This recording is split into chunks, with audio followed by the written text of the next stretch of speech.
Sobriedade Sim, que é um programa da Pastoral da Sobriedade. E todas as semanas a gente tenta trazer uma pessoa para falar sobre alguma coisa que possa te modificar a vida, que possa te fazer mais feliz.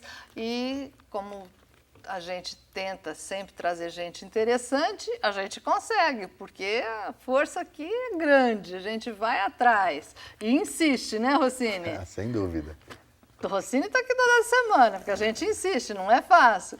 Mas hoje, mais uma vez com a gente, Carlos Humberto Gottschalk. Você tá bom? Tudo bem. Passou bem a semana? Com certeza, você, Mônica. Também, graças a Deus.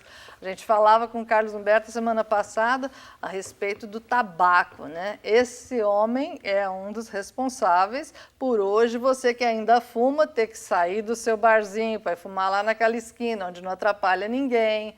Você hoje não pode fumar nos restaurantes, você hoje não pode fumar, graças a Deus, nos aeroportos, nos shopping centers, em qualquer lugar público. E lembrando que ele fez isso porque ele te ama. Exatamente, ele quer preservar a tua vida e saúde. porque ele quer seu bem, né? Exatamente. Aí eu vou começar assim com uma pergunta do meu ponto de vista, de quem está de espectadora no assunto. A gente passa nos shopping centers, nos aeroportos, e eu não sei se porque eu sou mulher, mas eu acho que sempre naquele fumódromo tem muito mais mulher do que homem. Estou certa ou estou errada? Certíssima. Aumentou assustadoramente o número de mulheres que fumam? O número de mulheres que fumam aumentaram, realmente, né? E mas isso hoje, quer dizer que o de homens diminuiu ou não? Deu uma diminuída a parte masculina, mas uma das coisas que ocorre é que a mulher, ela aceita fumar mais isolada do que o homem, né? Então esse é um elemento ela feminino. Não precisa muito e da ela, companhia. Exatamente, e ela atrai mais pessoas aí para próximo dos fumódromos, né? Onde tem essas áreas. E embaixo dos prédios onde tem bancos, assim, nos andares, a gente nota mais homens. Sim, exatamente. Né? Mas em lugares, né, assim, mais públicos, a gente vê mais mulheres. Né? E muita mulher andando pela rua fumando. Muitas. Coisa que a gente não nota o homem fazer. Exatamente. Então, faz parte aí esse é uma dos ganhos, né, do movimento feminista, né, e do qual o tabagismo foi um grande marketing do movimento feminista nesse quesito, né. Então, parece que o glamuroso ainda persiste nessa forma, né, do tabagismo, né. E dá para ver o exercício dessa influência, né. Ela, assim, com muita frequência a gente aborda mulheres nessa situação. E elas dizem, a Brooke Shields não fumava glamurosamente, né? Dana Summers, e aí vai colocando todas as divas tops, aí, divas, né? Da indústria do cinema, né? Hoje, Gottschalk, os grandes eventos, por exemplo, partidas de futebol, shows, também nesses ambientes, ainda que não Exatamente, seja totalmente todos fechado, onde tem marquises, eles estão proibidos de ter o uso do tabaco, né? E isso, inclusive, vira e mexe, a gente consegue abordar algumas pessoas. Eu vivia dizendo para uma professora de uma instituição católica, eu falei assim, olha, não cai bem a senhora fumar aqui escondida, porque alguma hora dessas alguém te fotografa ou alguém posta e vai denunciar a instituição. Eu falei para ela 3 vezes isso. E ela sempre levou a minha fala ou na gozação ou como se eu estivesse criando alguma rixa com ela. E um dia, 2 alunos dela filmaram ela e postaram no YouTube. E aí ficou muito triste, né? E eu ainda tive que ajudá-la porque a instituição quase foi multada por causa dela, né? Então é uma iniciativa que... E aí eu achei graça, a gente descobriu quem eram as crianças, né? Os adolescentes. Eu parabenizei eles pelo gesto, porque eu falei assim, olha, isso realmente foi muito legal. Agora, para você justificar e convencer autoridades, pessoal da saúde e tal, da importância dessa medida, você deve ter levado algum dado do impacto, o fumante passivo, que você até falou que ele sente mais. Como é que é isso, proporcionalmente, o impacto nas pessoas que estão em torno de um fumante? Muito boa pergunta.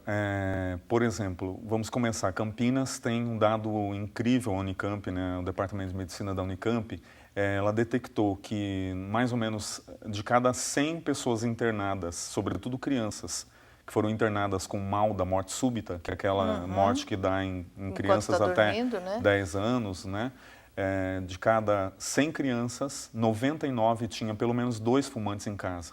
Né? E já existem dados alarmantes no mundo, assim, indicativos, né, de instituições importantes de saúde, inclusive a universidade que pesquisa mais o câncer no mundo, né, que lá no estado do Mississippi, nos Estados Unidos, né, que leva esse dado. Né? Mal da morte súbita, existe uma propensão de 92% do mal da morte súbita ser causado pelo tabaco. Existem pessoas que têm náusea, têm desmaios públicos, tem pessoas que fazem quadros assim de desmaio, de parada de insuficiência respiratória, né, que são, vejam bem, estou falando de não fumantes, não estou falando de fumantes, mas que foram expostos a fumantes recentemente e tiveram isso. É interessante, né, você falar isso, então, porque tem muito pai e mãe que fumam próximo aos seus filhos. Exatamente. E um outro dado interessante se descobriu, né? Por exemplo, aí na região de Itaim-Bibi, onde tem muitos bares, discotecas e baladas, né? Na época que havia... uma das coisas curiosas é que os donos desses locais falaram, olha, diminuiu em muito a quantidade de jovens que desmaiam, não pelo fator bebida, porque havia uma coisa muito estranha, inclusive achavam que era por uso de outras drogas, mas diminuiu assim uma média de 30% a 33% a média de jovens de não ter por causa mais a da fumaça do do tabaco. Né? Era um contingente muito alto de jovens desmaiando, inclusive não só jovens, mas também as pessoas que serviam, os garçons, enfim, pessoas do suporte. Eu imagino, deve-se ter estatística de doença ocupacional nos garçons, dos trabalhadores Exatamente. que trabalhavam nesses ambientes. Hoje em dia, eu até visitei esses dias não sei se a gente pode falar o nome do local lá, né, a Lelis Trattoria, no Jardim de São Paulo, né? E um garçom, na hora que eu entrei, ele me reconheceu, ele falou assim, Bartô, meu, olha, tá vendo isso aqui? Eu falei, não, o que você tá vendo?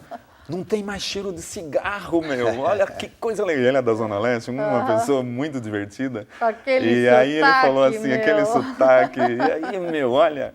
E eu fiquei muito feliz. Falei assim, nossa, Marco, olha que legal, né? Falei, minha mulher achava que eu fumava escondido. É muito engraçado. E eu vinha, ele falou assim, meu, até minha cueca, meu, ficava com cheiro de cigarro. Cabelo, assim, então né? era uma coisa. Minha filha nunca fumou, tremenda, mas né? ela chega de determinados lugares, às vezes, onde está, chegava, né? Sim. De alguns lugares antigamente, e ela falava, não é possível, tem que entrar direto no chuveiro, porque esse cheiro de cigarro está demais. Fica impregnado. É isso mesmo.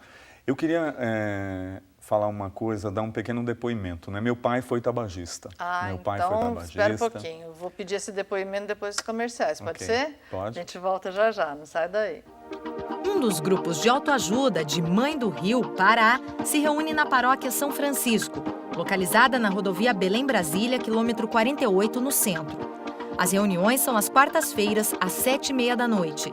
Mais informações pelo telefone 91 3444 1112.